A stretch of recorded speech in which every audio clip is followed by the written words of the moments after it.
여호수아 20장. 하나님은 도피성을 건설하라고 하셨습니다. 이 명령은 모세에게 한 명령이지만 여호수아에게 다시 그 명령을 동일하게 하십니다. 도피성은 무엇입니까? 말 그대로 위기 때 피하는 장소입니다. 우리는 살면서 피하고 싶은 순간들이 있습니다. 도망가야 할 상황이 주어집니다. 도망가지 않으면 죽을 수도 있는 순간을 경험한다면 얼마나 충격적인 일일까요? 그리고 그러한 순간 얼마나 두렵겠습니까? 도피성은 이스라엘 백성들과 그 땅에 살고 있는 모든 사람에게 주어진 안전한 장소이며 특별히 생명을 지킬 수 있는 장소입니다. 그런데 어떤 경우에 도피성을 이용할 수 있을까요? 그것은 사람을 실수로 죽인 경우 도피성을 사용할 수 있습니다. 실수로 사람을 죽일 수가 있습니다. 전혀 의도한 것이 없는데 사람을 해하는 경우가 있습니다. 저도 어릴 때 높은 건물에 올라가 작은 유리창을 열었는데 그것이 아래로 떨어졌습니다. 밑에는 수많은 아이들이 놀고 있었는데 어린 저에게도 이건 큰 사고가 나겠다라는 직감이 왔습니다.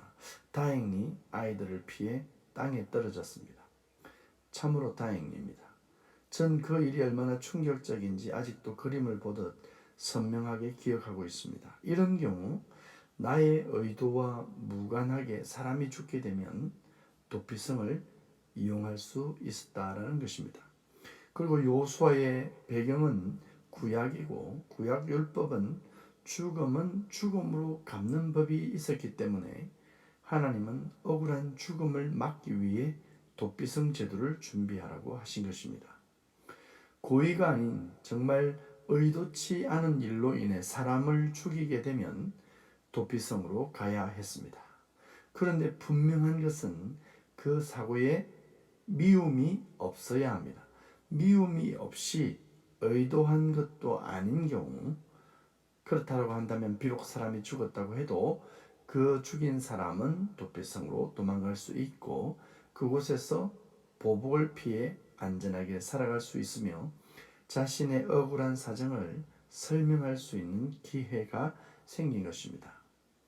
미움이 있고 없고는 하나님 외에 누가 알 수 있겠습니까? 그러니 이 도피성은 생명을 존중히 여기시는 하나님의 마음을 알 수가 있고 또한 우리에게 사람을 미워하는 것만도 살인이라는 예수 그리스도의 말씀을 이해하게 하는 좋은 교육의 장소가 되는 것입니다. 그럼 도피성으로 들어간 사람은 언제까지 그곳에서 살아야 할까요? 대제사장이 죽는 날까지 그곳에서 살 수 있습니다. 그리고 도피성을 나와 자기가 살던 곳으로 안전하게 갈 수 있었던 것입니다. 모든 인생은 본질상 진노의 자녀의 신분으로 하나님의 심판을 받아야 하는 죄인입니다. 우리는 사람을 미워하는 살인자들입니다. 물론 살인한 적이 없습니다. 그러나 누군가를 미워한 적이 있습니까? 라는 질문에 없습니다 라고 말하기는 어려울 것입니다. 사실 우리는 스스로 선하다고 느껴질지라도 하나님의 은혜가 아니면 구원을 받을 수가 없는 것입니다. 그럼 우리도 도피해야 할 운명인 것입니다. 우리 모두 도피성으로 당장에 도망가지 않으면 심판으로 생명을 잃게 될 것입니다. 그럼 우리는 어디로 도망가야 할까요? 바로 십자가 앞으로 가야 합니다. 그리스도에게 피해야 합니다. 그리스도는 우리의 도피성이 되십니다. 하나님은 사람을 만드시고 그 사람들이 죄를 범하는 것을 보았습니다. 배신감이 들었을 것입니다. 하나님의 마음은 아팠을 것입니다. 그리고 아담과 언약하신 대로 죽이고 모든 것을 끝내도 되는 일입니다. 그러나 하나님은, 성경은 우리를 살리려고 주신 말씀이며 하나님도 심판의 목적이 있는 것이 아니라 인간을 살리고 하나님의 자녀로 회복하는 것이 하나님의 의도입니다. 하나님은 처음부터 도피성을 만들고 계신 것입니다. 구약에 나타나는 예수 그리스도의 예표의 모습들은 그 하나님의 사랑과 도피성을 준비하고 계신 하나님을 발견하게 합니다. 우리가 피할 것은 오직 하나님의 구원의 길입니다. 하나님이 피할 방법을 지시하고 계십니다. 사람들이 만들고 지어낸 하나님의 모습이 아닌 하나님 자신이 스스로 드러내신 그 구원의 방법을 우리가 찾아야 합니다. 하나님의 구원의 비밀은 바로 예수 그리스도입니다.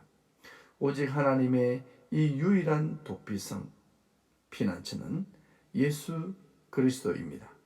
요수아에게 부탁하신 도피성은 결국 하나님의 구원의 비밀을 이스라엘 가운데 드러내시고 준비시켰으며 오늘 우리에게 그 영적 의미를 가르쳐주고 있는 것입니다.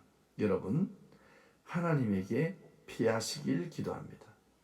여러분, 오직 여호와 하나님만을 의지하시기 바랍니다. 그 하나님께서 열어두신 구원의 길을 걸어가시길 축복합니다. 새로운 살 길이신 예수 그리스도의 보혈과 그 십자가의 능력을 의지하고 예수님에게 여러분의 인생을 맡기시길 축복합니다.